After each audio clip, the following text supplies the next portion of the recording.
저는 과거에 이제 어떤 생각을 이렇게 하게 되면 특별히 이제 어떤 사람에 대한 뭐 섭섭함이나 이렇게 험담 같은 거 그걸 제가 이렇게 곰곰이 생각하고 나면 그것이 꼭 입 밖으로 이렇게 말이 되어서 나오는 것이었어요.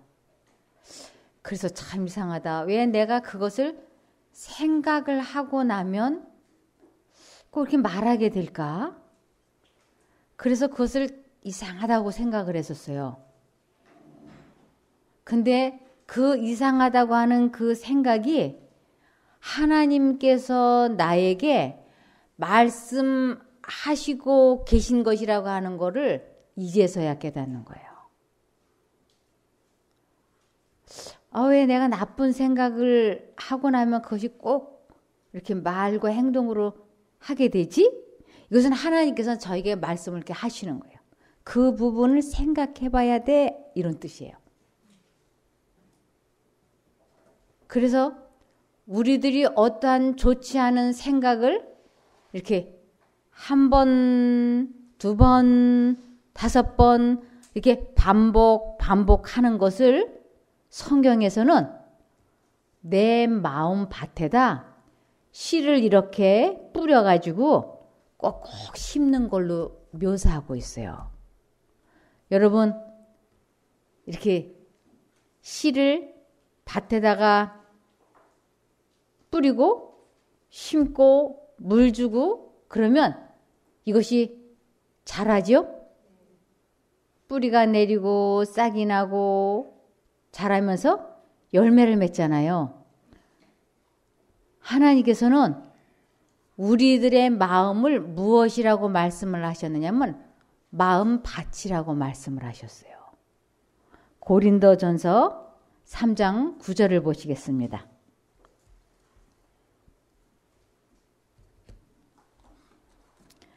우리는 하나님의 동력자요 여러분은 하나님의 밭이며 하나님의 건물입니다. 그래서 이 마음을 이렇게 집이라고도 말씀을 하시고 성전이라고도 말씀하시고 건물이라고도 말씀을 하시고 또 밭이라고도 말씀을 하셨어요. 그래서 제가 농사를 지어보니까 아주 무엇과 제가 전쟁을 하면서 농사를 했느냐면 풀과의 전쟁을 했어요. 이 알곡을 뿌려놓고 나서 돌았으면 알곡보다 풀이 먼저 자라나는 것이에요. 그래서 이 풀 뽑아주는 일이 얼마나 대단한 노동력을 빼앗아가는지 알게 됐어요.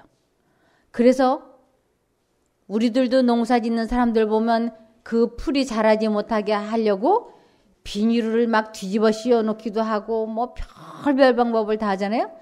나중에는 아주 강한 제초제도 뿌리고 살충제도 뿌리잖아요. 그러면은 풀이 안 자라던가요? 이 풀의 생명력은 대단해요. 제초제를 뿌려가지고 싹 죽은 듯 했는데 비 한번 쫙 오고 나면 또 새파랗게 돋아나서 알곡은 곡식은 오간되었고 풀만 자라는 것이에요. 그것이 꼭 무엇과도 같으냐면 사람의 마음하고 똑같은 것이에요. 그래서 여기 마태복음 13장 18절을 보시면 너희는 이제 씨를 뿌리는 사람의 비유가 무슨 뜻을 지녔는지를 들어라. 주께서 많은 것을 그들에게 비유로 일러 말씀하시기를 보라, 씨 뿌리는 자가 뿌리러 나가서 씨를 뿌렸는데 어떤 씨는 길가에 떨어지니 새들이 와서 먹어버렸고 어떤 씨는 흙이 얕은 돌짝밭에 떨어지니 흙이 깊지 아니하므로 곧 싹이 나오나 해가 솟아오르자 시들었으며 뿌리가 없으므로 말라버렸고 또 어떤 씨는 가시떨기 사이에 떨어지니 그 가시떨기가 자라나서 기운을 막아버렸으나 어떤 씨는 좋은 땅에 떨어지니 어떤 것은 100배로 어떤 것은 60배로 또 어떤 것은 30배로 열매를 맺었느니라. 그래서 이 씨를 이렇게 뿌리는 분은 누구냐 하면 예수님이세요. 예수님이 사람들의 마음밭에 이 씨를 막 뿌리시는 거예요. 하나님을 안 믿는 사람이나 믿는 사람에게나 하나님께서는 계속 말씀을 하세요. 그런데 이제 이 말씀을 읽어보시면 내 마음이 어떤 밭인지 본인이 진찰할 수 있어요. 아, 내 마음밭은 이런 밭이구나. 이렇게. 제가 이제 이렇게 성경 말씀을 이렇게 알려드리고 그래서 성경을 배운 사람들이 몇 번 배우지 않아가지고 너무너무 감사하다고 기쁘다고 행복하다고 막 눈물을 줄줄 흘리고 막 이래. 그러면 제 마음속에 좀 겁나요. 이거 양은 냄비 같은데. 이렇게. 양은 냄비는 금방 어때요? 달아올라서 아주 그래서 물 부어놓으면 금방 팔팔 끓죠?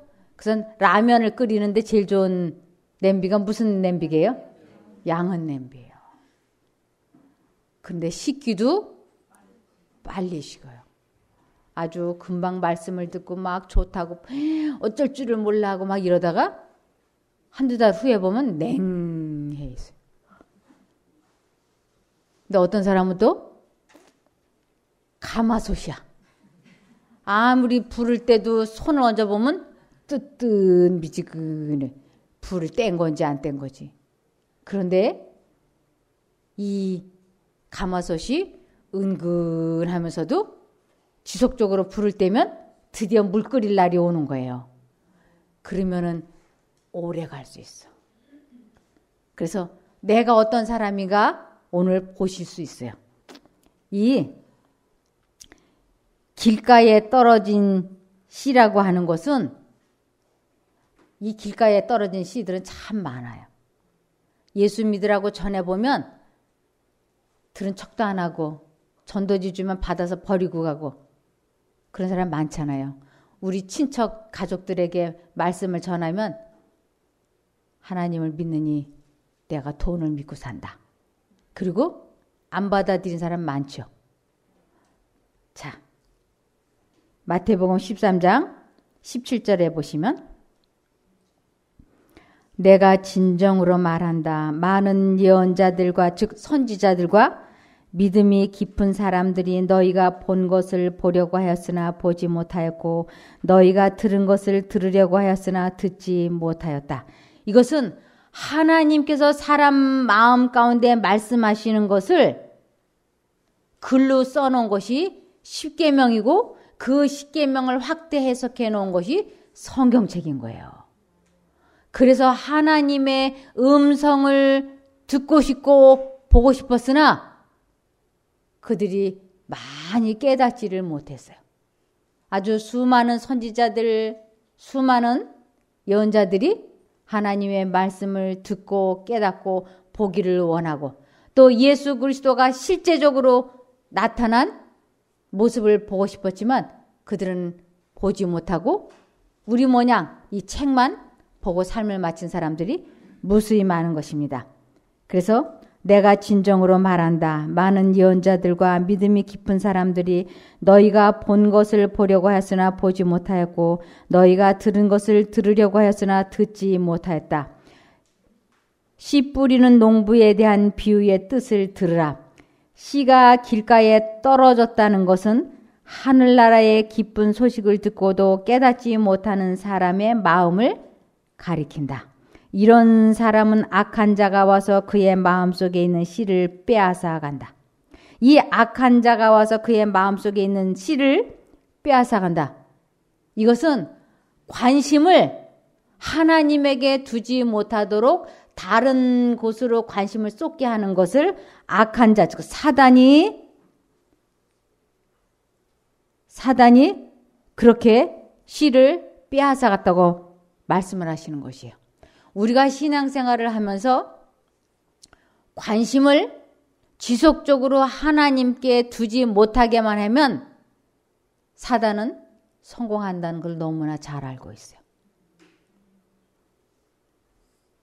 20절에 흙이 얕은 돌밭은 가르침을 듣고 기쁜 마음으로 받아들이기는 하지만 그의 생활에 깊이가 없어서 그 씨가 뿌리를 깊게 내리지 못하는 사람의 마음을 가리킨다. 그런 사람은 어려움이 닥치거나 박해를 받게 되면 곧 열정은 식어지고 믿음이 흔들려 넘어지고 만다. 무슨 냄비에 속할까요? 양은 냄비에 속하는 것이에요. 쉼터에 가봐. 말씀이 얼마나 좋은지 몰라. 쉼터 좋지. 그리고 열흘 후에 만나니까 냉해. 금방 뜨거워졌다. 금방 식어버린 것이. 22절. 또 가시덤불에 덮인 땅은 가르침을 듣기는 하지만 생활에 대한 걱정과 돈을 벌겠다는 생각이 하나님의 말씀을 막아버리는 사람을 가리킨다. 이런 사람은 열매를 맺지 못한다. 결국 길가에 떨어진 씨나 돌짝밭에 떨어진 씨나 가시밭에 떨어진 씨나 열매를 맺지 못하는 것은 피차 일반인 것이에요. 그래서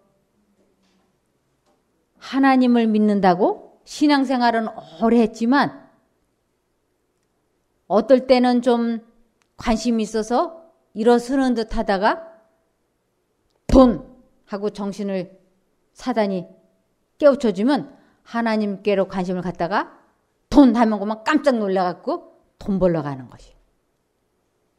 그리고 좀 신앙생활 좀 열심히 잘해봐야지. 이제 나이도 이 정도 되고 했으니까 1월 1일부터 말씀을 봐야 돼. 기도해야 돼. 하고 결심했는데 3일이 지났어요.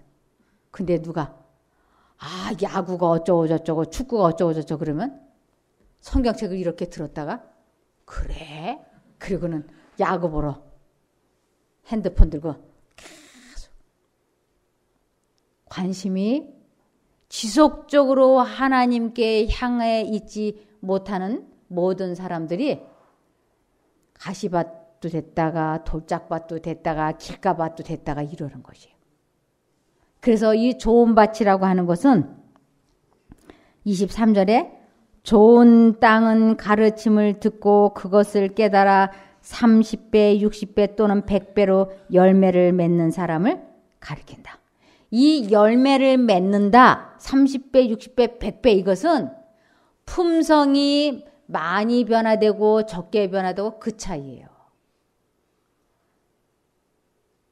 어떤 사람이 술이라 그러면 아주 그냥 정신을 못 차리는 사람이 하나님의 말씀을 듣고 술을 성령에 의하여 끊는 체험을 경험했어요. 근데 교통사고로 나가서 죽었어. 그럼 이 사람은 열매를 몇 배나 맞힌 거예요? 아주 조금 맺혔어. 그러나 영생은 얻는 거예요. 그래서 내 마음밭이 어느 밭에 많이 해당이 되는가? 아주 열심히 새벽 기도도 나가고 전도도 하고 교회 봉사도 잘 하는데 조기 축구가 있다 그러면 그만 가방 슬그머니 한쪽에 내려놓고 조기 축구로 바꿔 신는다든지 이러면서 관심을 하나님 쪽으로 지속적으로 두지 못하게만 하면 사단은 이긴다고 하는 것을 잘 알고 있는 것이에요. 그래서 사람들이 이 성경 말씀을 듣기는 듣는데 보기는 보는데 발전이 없는 거예요. 왜 내 마음이 이렇게 뜨뜻미지근할까? 왜 내 마음이 공허할까? 왜 마음속이 흡족하지 못하고 매일 내 자신과의 싸움에서 지는 것인가? 거기에 대해서 이렇게 성경 말씀은 하고 있습니다. 마태복음 13장 13절. 그래서 내가 비유로 사람들에게 말한다. 그들은 보아도 보지 못하고 들어도 듣지 못하고 이해하지도 못한다. 따라서 이사야의 예언이 이 사람들에게 이루어지는 것이다. 너희는 들어도 깨닫지 못할 것이고 보아도 알아보지 못할 것이다. 이 백성들의 마음이 둔해졌고 귀는 듣지 못하고 눈은 감겨 있다. 그들의 눈으로 보고 귀로 듣고 마음으로 깨닫고 돌아와 내가 그들을 고치는 일이 없게 하려 함이다. 그러나 너희 눈은 보고 있으니 복되다. 너희 귀는 듣고 있으니 복되다. 하나님께서 우리 마음에 말씀하시는 것을 하나님의 음성이라고 생각하지도 못하고 그것이 내 생각인 줄, 내가 생각을 만들어서 하는 줄 알았기 때문에 하나님과 나 사이는 내가 귀머거리가 된 거예요. 성경을 읽기는 읽는데 깨닫지를 못하는 거예요. 그 이유는 진심으로 그렇게 되기를 원하지 않았기 때문이라고. 진심으로 그것을 원한다면 끈기 있게 남아 있어야 되는 것이에요.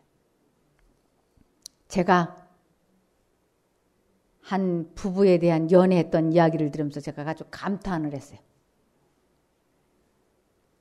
남자가 그 여자를, 처녀를 얼마나 좋아했는지 만나달라고 애걸복걸을 하면 여자가 팅팅 튕기다가 자그마치 4시간을 기다리게 한대요.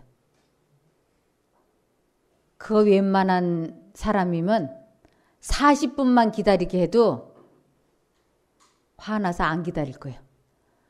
4시간이면 하루 근무 시간이 8시간인데 한나절을 그때는 다방에서 만났으니까 다방에서 일요일 날 만나기로 하면 다방에서 4시간을 죽치고 앉아 있으려면 레지가 커피 한 잔 시켜놓고 이렇게 혼자 4시간 앉아 있으면 얼마나 눈총을 주겠어요? 그러니까 눈총 안 받기 위해서 커피 마시고 또 하나 시켜 마시고 서너 잔을 마셔도 여자가 안 나타나는 거예요. 그러다가 아주 마지 못한 듯이 4시간이 지난 다음에 나타나면 아주 그냥 감지덕지 한다는 거예요. 이 남자가 매번 그렇게 기다렸다는 거예요. 매번. 그의 마음에 뭐가 있었기 때문이에요. 그 여자에 대한 사랑이 있었기 때문에. 그러니까 4시간을 아주 달게 여기고 기다리는 거지. 7년을 연애함으로 야곱이 라헬을 연애함으로 7년을 며칠같이 여겼다고. 우리가 정말 하나님을 사랑한다면 하나님의 음성을 듣고 하나님의 말씀을 보고 깨닫기 위하여 끈기가 필요한 것이에요. 아주 끈질기게. 그런데 사실은 이 세상 것에 사랑을 마음을 두고 있기 때문에 성경을 읽는데 이렇게 읽어요. 유다 왕 요시아의 아들 여호와김이 즉위한 지 오래지 아니하여서 여호와께서 말씀으로 나 예레미야에게 이르시니라. 이렇게 다다다다다다다다다다 이렇게. 그리고는 아주 번갯불에 콩 튀겨 먹듯이 한 권 다 읽었다. 이렇게. 다 읽었다는 말만 하기 위하여. 그래서 나는 성경을 1년에 2번 읽었다, 3번 읽었다. 다다다다다다 이렇게. 그리고 성경을 읽는데 눈으로 막 이렇게 읽어요.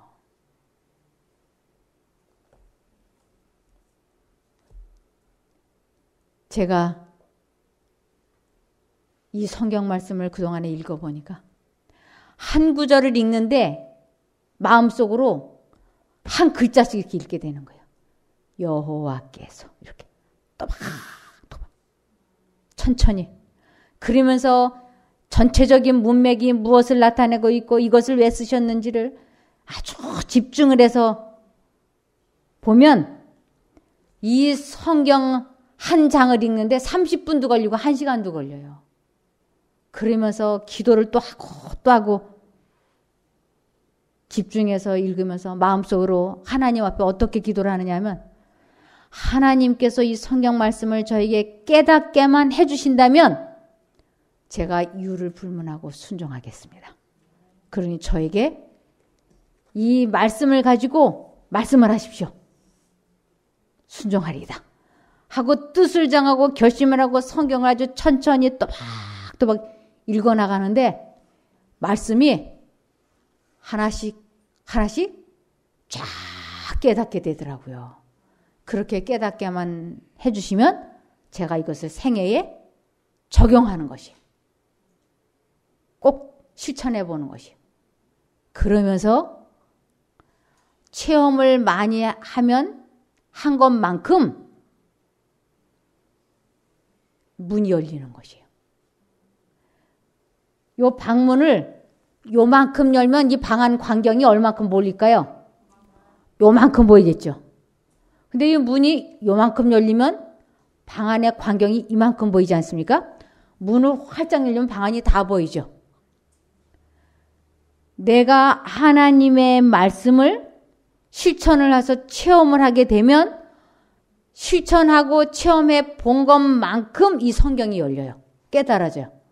그래서 성경을 많이 깨닫고 있다고 하는 것은 그만큼 말씀을 실제 생애에 적용해 봤다는 것과 같아요. 그리고 내가 이 성경 말씀이 안 깨달아지고 보기는 보는데 듣기는 듣는데 이게 하나님의 음성인지 사단의 음성인지 분별도 되지 못하다. 이것은 하나님의 말씀을 사실은 적용해 본 경험이 없다고 하는 것과 같은 것입니다. 그래서 하나님을 믿는다고 하는 이스라엘 민족들이 이 성경 말씀을 읽는다고 암기한다고 듣기도 무지하게 많이 듣고 읽기도 많이 하는데 그들의 성품이 절대로 바뀌지를 않는 것이에요. 그들은 이 두루마리 성경절을 이렇게 걸어놓으면 얼마만큼 그들이 성경 말씀에 관심이 많으냐면 누워서도 바로 읽을 수 있어야 되고 거꾸로도 바로 읽을 수 있어야 되고 옆에서도 바로 읽었어도 되고 밑에서 위에서 사방에서 봐도 성경절을 읽을 수 있을 만큼 성경을 많이 암기를 시켜요. 그래서 히브리인들이 아주 기억력이 좋지 않습니까? 그렇게 이 양피 두루마리 성경을 그렇게 많이 읽은 그들이 도무지 성격이 안 바뀌는 거예요. 그래서 급기야는 예수님이 이 세상에 오실 때 예수님께서 나는 하나님의 아들이다. 그러면서 사람으로서는 할 수 없는 일을 해 보이면서 나는 하나님의 아들이다. 다시 말하면 나는 하나님이다. 라고 말을 하니까 사람으로서는 할 수 없는 일, 죽은 자를 살리고 병든 자를 고치고 문둥이를 고치고 이런 이적을 해 보이면서 내가 하나님의 아들이고 나는 곧 하나님이다라고 말하니까 그렇게 성경을 잘 알던 그들이 뭐라 그래요? 하나님의 아들이라고 참남죄를 저질렀다고 율법을 범하는 자라고 예수님을 십자가에 매달려 죽여버린 것이에요. 성경을 읽기는 읽은데 제대로 깨달았어요? 못 알았어요? 전혀 깨닫지 못했어요. 이것을 이사야서에는 뭐라고 얘기하느냐면 이사야 29장 14절 이사야 29장 14절에 보면 그러므로 내가 이 백성 중에 기이한 일 곧 기이하고 가장 기이한 일을 다시 행하리니 그들 중에 지혜자의 지혜가 없어지고 명철자의 총명이 가려지니라. 이들이 이 성경을 읽기는 읽는데 도무지 깨닫지 못하고 듣기는 하나님의 음성을 양심 가운데 듣는데 못 알아듣는 것이 이사야 선지자가 보니까 너무 기이한 거예요. 이사야 선지자는 자기 양심 가운데 하나님이 말씀을 하시면 하나님 말씀하십시오. 제가 듣겠습니다. 그리고 그 생각이 하나님의 음성인 줄 알고 바로바로 행동을 하는데 앞에 앉은 사람은 하나님의 말씀이라고 가르쳐 주는데도 못 알아듣는 걸 보면서 야, 기이하고 기이하다 하고 말하는 것이요. 어떻게 이런 일이 있을 수 있는가?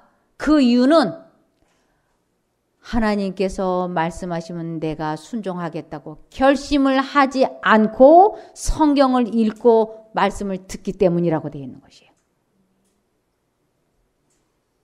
그러면서 사람이 품성이 거듭나는 것은, 새롭게 태어나는 것은 베드로전서 1장 23절에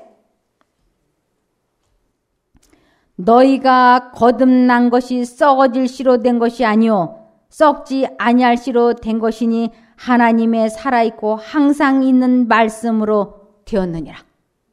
사람이 품성이 변화되는 것은 썩어질 씨, 즉 사단의 생각은 썩어질 씨라 그러고 하나님의 생각은 썩지 아니할 씨라고 얘기하는 것이에요. 하나님의 말씀과 사단의 생각이 마음속에 들어왔을 때 하나님 쪽을 선택하게 된 것을 썩지 아니할 씨로 너희가 변화되었다고 말씀하시는 것이에요. 그래서 하나님의 말씀은 살아있는 생명의 씨앗으로 말씀을 하시는데, 사람들이 하나님의 말씀이 들어오면 이걸 무시하는 것이에요. 이것을 이렇게 말씀하고 있습니다. 요한복음 8장 37절. 요한복음 8장 37절. 나도 너희가 아브라함의 자손인 줄 아노라. 그러나 내 말이 너희 속에 있을 곳이 없으므로 나를 죽이려 하는도다. 이스라엘 백성들 보고 내가 너희에게 말했잖아. 내 말이 너희 속에 있을 곳이 없으므로 너희가 나를 죽이려고 한다고.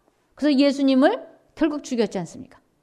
그래서 우리들의 마음을 마음밭이라고도 얘기하고 성전이라고도 얘기하고 건물이라고도 말씀을 하시는 것이에요. 그래서 이 성전, 우리를 교회라고도 얘기해요. 성전이니까. 그래서 우리 마음에 사단이 주인 노릇을 하면 사단의 생각을 우리가 계속 받아들여서 사단이 우리 마음에 주인 노릇을 하면 마음을 더럽혔다 그러고 그 사람은 멸망한다고 되어 있는 거예요. 그러니까 우리 마음에 주인이 누가 되어야 되냐면 하나님께서 우리 마음에 주인이 되어야만이 구원을 이룰 수 있는 것입니다. 그러면서 요한복음 15장 7절을 보시면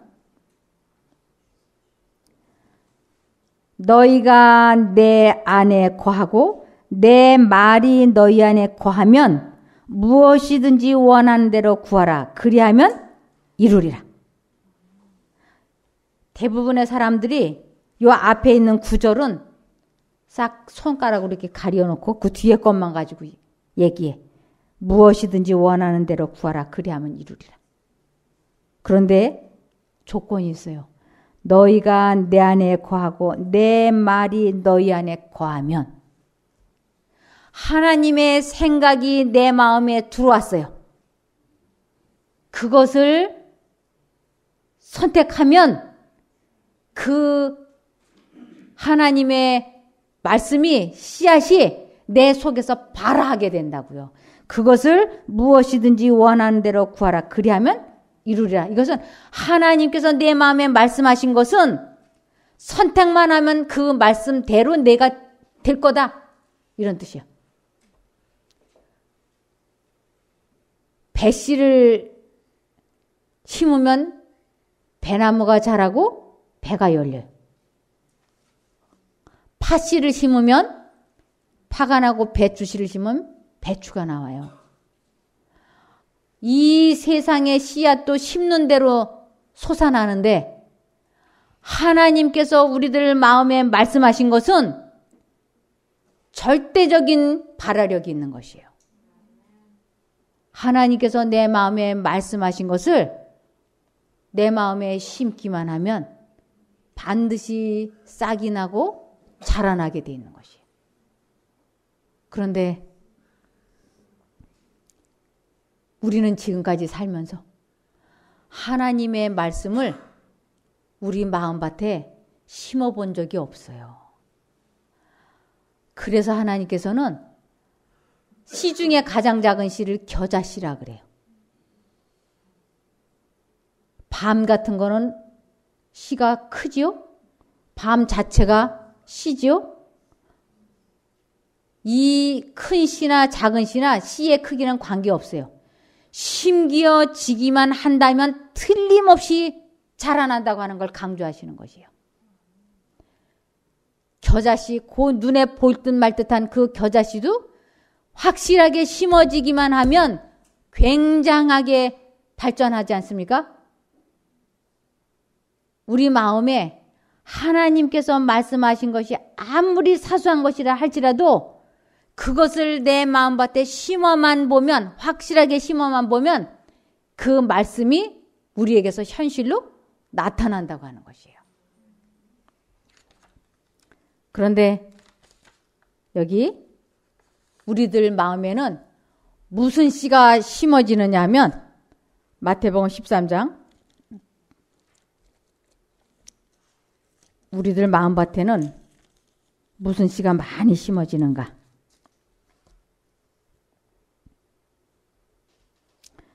13장 25절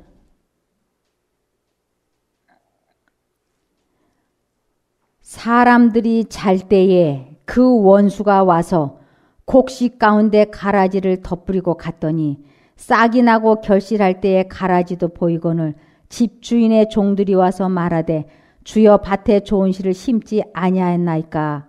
그러면 가라지가 어디서 생겼나이까? 주인이 가로되 원수가 이렇게 하였구나. 종들이 말하되 그러면 우리가 가서 이것을 뽑기를 원하시나이까? 주인이 가로되 가만두어라. 가라지를 뽑다가 곡식까지 뽑을까 염려하노라. 둘 다 추수 때까지 함께 자라게 두어라. 추수 때에 내가 추수꾼들에게 말하기를 가라지는 먼저 거두어 불사르게 단으로 묶고 곡식은 모아 내 곡간에 넣으라 하리라. 사람들이 잘 때에 그 원수가 곡식 가운데 가라지를 덧뿌리고 갔다. 하나님께서 우리 마음에 말씀을 하세요. 사단도 자기 씨를 뿌려요. 두 씨가 뿌려져. 그런데 좋은 곡식은 뿌리가 안 내리면서 가라지는 막 자라나. 근데 이 씨가 언제 뿌려졌느냐 하면, 가라지가 언제 뿌려졌느냐 하면 이 잘때라고 하는 것을 성경에서는 죽음을 의미해요. 그래서 우리가 영적으로 죽어 있을 때, 하나님과 관계가 맺어져 있지 않을 때 사단이 넣어준 씨가 무성하게 자라는 것이에요. 그래서 교회는 다닌다고 하는데 목사, 장로, 신부, 수녀, 집사, 교회는 다닌다고 하는데 품성이 절대로 안 바뀌는 것이에요. 품성이 안 바뀌었다고 하는 것은 원수가 가라지를 뿌린 대로 말하고 행동하는 사람들을 보면서 저 사람은 목사인데, 저 사람은 사모인데, 저 사람은 신부인데 왜 성격이 안 바뀌지? 하고 의아심을 갖지 않습니까? 그것은 너나 나나 할 것 없이 죽은 영혼이기 때문에 가라지를 사단이 뿌렸을 때 이것이 싹이 나고 잎이 나서 말하고 행동을 하게 되어서 내가 누구의 자손이라고 하는 것을, 즉 내가 가라지라고 하는 것을, 사단이 뿌린 대로 살았다고 하는 것을 사람들이 알게 되는 것이에요. 그러므로 하나님께서는 우리 마음에 사단이 가라지 씨를 뿌리지 못하도록 근신하여 깨어있으라 그랬어요. 근신하여 깨어있으라. 우리 마음에 잡념이 들어오는 것이, 좋지 않은 호색적인 음란한 생각들이 들어오는 것들이 사단이 가라지를 뿌리는 것이.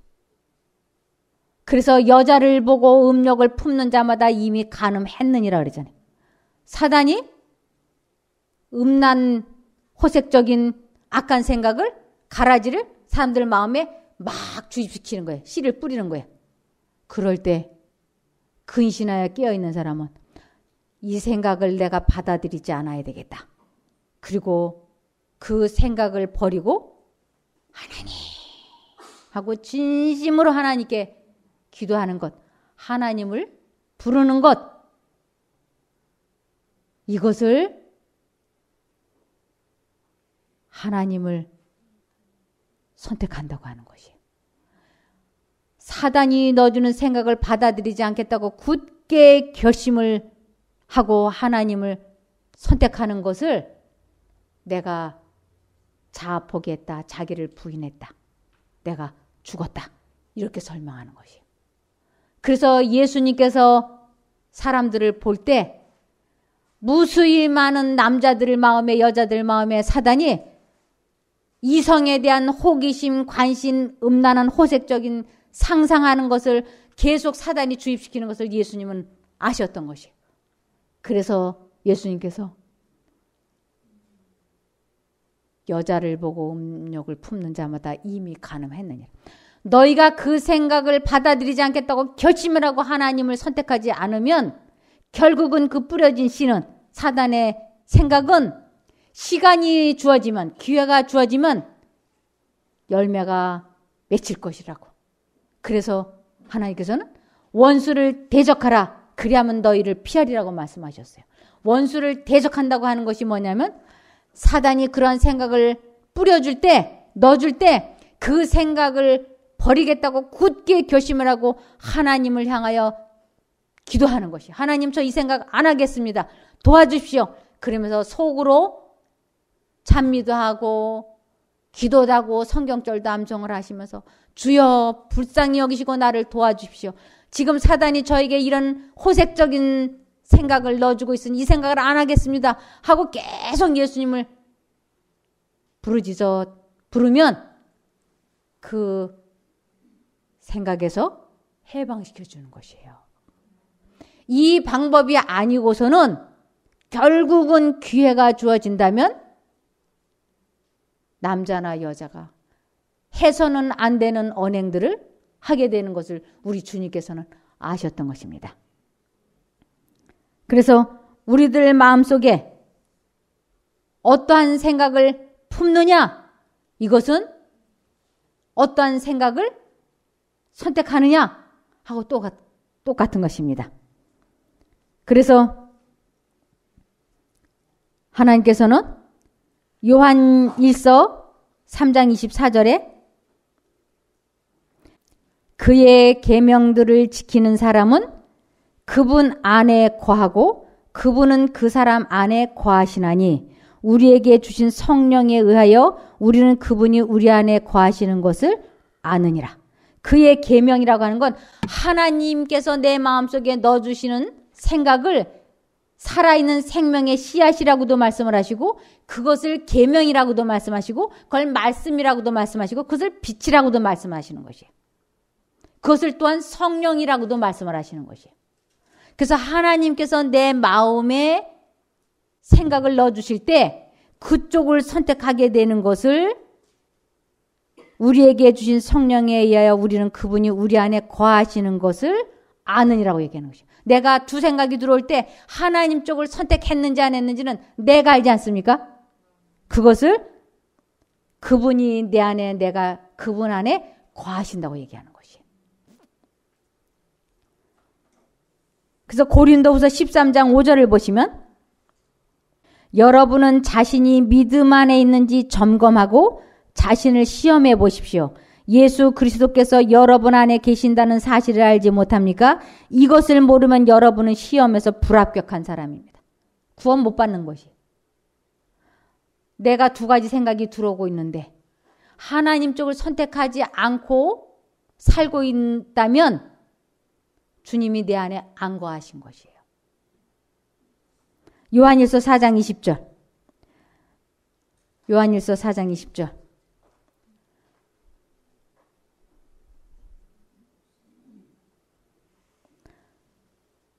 만일 누가 입으로는 나는 하나님을 사랑하고 있다고 하면서 믿음의 형제를 계속 미워하고 있다면 그는 거짓말장입니다. 자기 눈앞에 있는 형제를 사랑하지 않는 사람이 어떻게 보이지 않는 하나님을 사랑할 수 있겠습니까? 우리 마음속에 두 가지 생각이 있어요. 아유, 저 사람 꼴보기 싫어서 교회 못 다니겠어. 아유, 저 사람 왜 교회는 나와서 나를 이렇게 힘들게 해? 한쪽 마음으로. 그러면 안 돼. 그 사람 미워하면 안 돼. 두 가지 생각이 있어요. 그런데 이 두 가지 생각을 다 내가 만들어서 하는 줄 알았지. 이것이 두 신이 나를 가운데다 두고 서로 자기를 선택하라고 두 신이 서로 잡아당기고 있는 줄은 꿈에도 몰랐잖아요. 그런데 하나님 쪽을 선택하지 않냐고 누군가를 계속 미워하고 내가 미워하고 있다고 하는 것을 입 밖으로 막 말을 해가지고 표현을 해버렸어. 이것을 내가 하나님과 관계가 없다고 하는 것이. 그래서 저 사람이 너무 미워하면 안 돼. 두 가지 생각이 들어올 때 하나님 쪽의 생각을 선택하기로 결심을 하고 그 생각을 계속하는 것을 내 마음밭에 심었다고 얘기하는 것이. 그러면 내 마음속에 뭐가 열매가 열릴까요? 성령의 열매, 사랑이 열리는 것이. 그러므로 우리가 생각을 통제시킨다고 하는 것은 굉장히 중요한 영생을 얻느냐 못 얻느냐 하는 절대적인 것이라고 할 수 있습니다.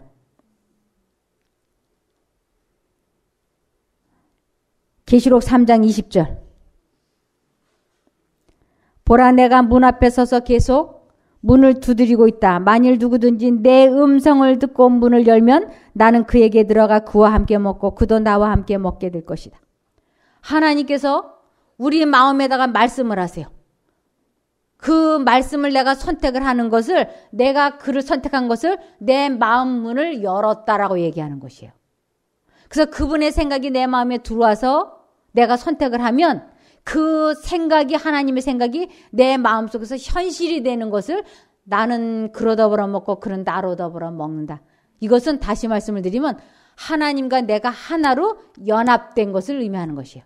음식을 먹으면 들어와서 소화가 돼서 그 영양분으로 우리가 살아가는 것처럼 하나님의 말씀이 내 양심 가운데 들려왔을 때 선택을 하는 것을 내가 마음 문을 열고 그는 내게 들어오고 나는 그와 그래서 마음 문을 열고 산다고 하는 것입니다. 요한일서 3장 15절. 자기 형제를 미워하는 사람은 누구나 살인자입니다. 여러분도 아시다시피 살인자에게는 영원한 생명이 있을 수 없습니다. 자기 형제를 미워하는 사람은 제일 먼저 누가 죽는가? 자기가 죽어요. 자기가. 그래서 사람 미워하면 필연적으로 병에 걸리게 돼 있어요. 그래서 내가 나를 죽이는 살인자가 되는 것입니다. 그래서 사람을 미워해서 내 마음에 그것을 스트레스라 그래요. 그것을 근심이라 그래요. 그것을 미친 마음을 품었다 그래요. 그래서 내가 병이 들어서 죽으면 구원이 있을까요? 없을까요? 여기 없다고 되어 있습니다. 요한일서 3장 8절부터 보시겠습니다. 요한일서 3장 8절. 그러나 죄를 짓는 사람은 마귀에게 속해 있습니다. 마귀는 처음부터 죄를 지었기 때문입니다. 하나님의 아들이 나타나신 것은 바로 이 마귀의 일을 멸하기 위해서입니다. 하나님의 자녀들은 계속해서 죄를 짓지 않습니다. 이것은 하나님의 씨가 그 사람 속에 있기 때문입니다. 그는 하나님에게서 태어났으므로 계속 죄를 지을 수가 없는 것입니다. 그래서 하나님의 아들이 우리에게 오셔야 하는 이유는 우리가 하나님의 도움으로 죄에서 해방되기를 원할 때 그걸 도와주시기 위함이라고요. 그래서 하나님의 씨, 하나님의 말씀이 우리 속에 완전하게 심겨지기만 하면 거듭난 거라고 말씀을 하시는 것이에요. 아주 이 진리는 애매모호하지 않아요. 아주 명확해요. 하나님이 살아있는지 죽어있는지 어떻게 알아요? 그러지 않습니까? 어떻게 알아요? 하나님이 살아있는지 죽어있는지 어떻게 알아요? 내 양심 가운데 하나님의 생각이 들어오고 있는 그것을 보고 하나님이 살아계시다고 하는 걸 알 수 있는 것이에요. 사단이 죽었는지 살았는지 어떻게 알아요? 사단이 넣어주는 생각이 우리 속에 있는 걸 보고 알 수 있는 것이에요. 그래서 하나님께서 살아계신 분이라고 하는 걸 어떻게 알 수 있는가? 하나님의 말씀을 듣고 선택만 하면 그 말씀에 생명력을 주셨기 때문에 그 말씀이 내 속에서 현실로 나타나는 것을 보면 하나님이 살아계신 하나님이라고 하는 것을 확신할 수 있는 것입니다. 요한일서 3장 10절. 이제 우리는 누가 하나님의 자녀이고 누가 사단에 속한 자인지 분명하게 알 수 있습니다. 죄에 빠져 살고 형제를 사랑하지 않는 자는 그 스스로 하나님의 가족이 아니라는 것을 증명하고 있는 셈이기 때문입니다. 서로 사랑하라. 우리가 서로 사랑해야 한다는 것은 여러분이 처음부터 들어온 교훈입니다. 아담과 하와가 이 세상에 태어나면서부터 지금까지 변치 않는 진리가 있는데 그것은 서로 사랑하라 하는 것입니다. 그래서 사랑이라고 하는 것은 상대방의 실수와 약점과 결점을 생각하지 않는 것을 의미하는 것입니다. 요한일서 4장 12절. 어느 누구도 여태까지 하나님을 본 적이 없습니다. 그러나 우리가 서로 사랑하면 하나님께서 우리 안에 거하십니다. 우리가 서로 사랑할 때 하나님의 사랑은 우리 안에서 완전해질 것입니다. 우리는 우리가 하나님 안에서 살고 하나님께서 우리 안에 계신다는 사실을 알고 있습니다. 이는 하나님께서 우리에게 주신 그의 성령을 통해 알 수 있습니다. 우리는 아버지께서 그의 아들을 세상의 구주로 보내신 것을 보았고 또 그것을 증언합니다. 만약 누구든지 나는 예수님께서 하나님의 아들이심을 믿어요라고 얘기하면 하나님께서는 그 사람 안에 거하시고 그는 하나님 안에 살게 됩니다. 진심으로 하나님을 믿는다고 하는 것은 하나님의 말씀을 들었을 때, 양심 가운데 들었을 때 반드시 그쪽을 선택하는 것을 하나님을 믿는다, 하나님을 사랑한다, 하나님을 안다라고 말하는 것입니다. 그래서 이유를 불문하고 저 사람이 하나님을 안 믿으니까 왜 저냐고 핑계를 댈 수가 없는 것이에요. 그 사람은 그 사람이고 나는 나예요. 오로지 이 세상에는 나와 하나님만 있는 것처럼 이 세상 모든 사람이 다 왼쪽으로 간다 할지라도 하나님께서 나에게 오른쪽으로 가라고 하면 가는 거예요. 이 세상 모든 사람이 다 하나님 안 믿는다 해도 하나님께서 내 마음에 하나님을 믿어야 돼 라고 말씀하시면 믿어야 되는 것입니다. 그래서 이 마음속에 두 가지 생각이 들어올 때 이유를 불문하고 무조건 하나님 쪽을 선택을 해서 그분의 능력이 내 속에서 현실화되는 것을 하나님의 말씀이 내 마음에 심어졌다. 하나님이 내 안에, 내가 하나님 안에 산다고 하는 것입니다. 그렇게 될 때 우리는 품성이 예수님을 닮아가는 것입니다. 말씀을 마치고 기도하겠습니다. 하늘에 계신 저희들의 아버지 하나님, 오늘 저희들에게 하나님께서 우리 안에 어떻게 거하시는지 구체적으로 공부했습니다. 이제 이렇게 배운 것을 실제적으로 적용해봐야 하는 일이 남아 있습니다. 사단이 이렇게 귀한 말씀을 적용하지 못하고 오래 품지 못하게 하려고 관심을 이 세상 것으로 끌고 가게 애쓸 것입니다. 하나님, 그때 관심이 그쪽으로 쏠리지 아니하도록 이렇게 배운 말씀이 생각나고 기억나게 도와주시옵소서. 꼭 하나님의 말씀을 선택하여 저희 마음밭에 심어서 하나님의 말씀이 뿌리가 내리고 싹이 나서 열매를 맺는 것을 경험하는 저희가 되게 도와주시기를 예수님 이름으로 기도드리옵나이다. 아멘.